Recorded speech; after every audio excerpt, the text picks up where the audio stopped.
ונשוחח עם כוכב הסרט אלכס חולה אהבה, החוגג ממש בימים אלה 30 שנה, סרט הפולחן הזה. אורי כבירי, מי שגילם את פישנזון.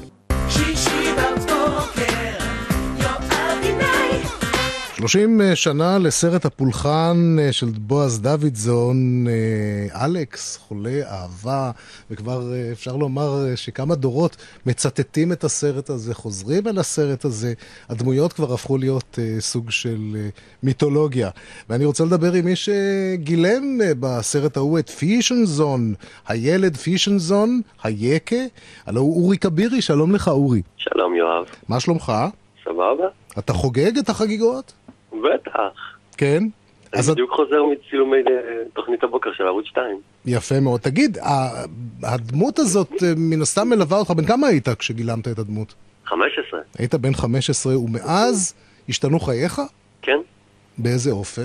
קודם כל נחשפתי להרבה אנשים, והרבה אנשים נחשפו אליי, וזה פשוט הולך וגובר משנה לשנה, זה צובר מעמד מאוד גדול וחשיבות מאוד גדולה. אנחנו מצידנו עשינו קומדיית קיץ כלילה, אבל איש לא צפה. תגיד, איך הגעת לתפקיד הזה? איך לוהקת לו? הם חיפשו את ההונגרי, והם פרסמו מודעה בעיתון למציאת 3 ילדים, שאני לא התאמתי לטייפקאסט של אף אחד מהם, וכשבאתי להם, כשראיתי את המודעה, אז הם רצו לכוון אותי להיות ההונגרי, וידעתי לעשות מבטא הונגרי, וכשהזמינו אותי לאודישן בעקבות הפגישה הראשונה בינינו, אז זה מה שהייתי מיועד, זאת אומרת, הייתי מיועד לעשות דמות של ילד ישראלי, אבל מרוב שהייתה שם אווירה עולצת על הסט, אז אני עשיתי בצחוק מבטא יקי כזה, המורה, מצאתי שקית מחליפת צבעים, ואז הם נורא צחקו והם המציאו דמות שלא הייתה בתסריט קודם. כן, ונכנסה לסרט. אז בוא נשמע קטע מתוך הסרט, דווקא קטע מוכר שלך בתור פישנזון עם החברים, ואחר כך נשמע קטע פחות מוכר, ואז תספר לנו את נסיבות המציאה של הקטע הזה, שבעצם נפל על רצפת חדר העריכה, אבל קודם את הקטע המוכר. זה לא פיצי, זה אבא שלה! נשים את זה מההתחלה, הנה.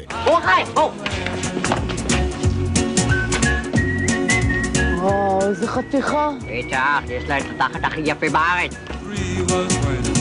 אז אתה לא. רגע, אם היא תסגור את החלון? היא לא יכולה. למה? כי אני הוצאתי את כל החלון וגם את הווילון. יאללה שנל. אבל היא תהיה ערומה לגמרי. כן, רק תעלי בשקט. מה אתה מנשק אותי, אידיוט? Every day you love me less you more. But the day that I stop counting, that's the day. חבר'ה, יקר בן זונה עבד עלינו! זה לא פיצי, זה אבא שלה! מה אתה עושה פה? קוטש וילס! תסתלק מפה החלונות! זה קטע הצצה המפורסם. תגיד, אורי כבירי, הלו הוא פישנזון, אתה בקשר עם כוכבי הסרט? לא, אבל כשיש כל מיני כתבות וצילומים, אז כן. וזה נפלא שיש, בדיוק עכשיו בתוכנית הבוקר, פעם ראשונה יצא לי לדבר עם גד קינר ששיחק את אבא של פישנזון, וגם שרון הכהן הייתה שם. יפה. אז תגיד, אתה אולי היחיד שככה עובד עדיין בסרט הזה, היום אתה מוזיקאי, נכון? נכון. ואתה מצאת קטע שנפל על רצפת שולחן העריכה, ובקטע הזה אתה שוב מגלם כמובן את פישנזון, אבל המורה, מי זה המורה שם? תזכיר לי, מי היה המורה? ליאוניד יופיטר. כן. מה איתו? איפה הוא? הוא מת. הוא מת, אז הוא נוזף בך, כי אתה נרדם. אז בוא נשמע את הקטע הזה, הלא כל כך מוכר. הנה. עכשיו כותבים שיר חדש. תרגום מהרוסית. לבלבו, אגס וגם תפוח. ערפילים כיסו את הנהר, וקטיושקה אז יצא לסוח. פישנזון! פישנזון, אתה שומע אותי? פישנזון, אתה שומע אותי? המורה, אני מרגיש לא טוב. פישנזון, אני מכיר כל ההצגות שלך. המורה, אני רוצה ללכת לחדר האחות. פישנזון!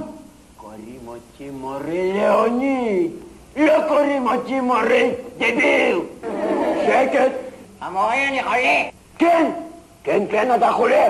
אתה חולה במחלת שינה. שקט. ועכשיו תלך ותשב ליד אלכס, בשורה הראשונה. שאני אראה אותך טוב טוב. אצלי אתה לא לישון פישנזון. אצלי זה לא בית מלון. שב! ניאק! כן. הקטע הזה נפל בחדר עריכה? בצדק לדעתך אגב, נכון? נכון. כן, פחות טוב מהקטעים האחרים.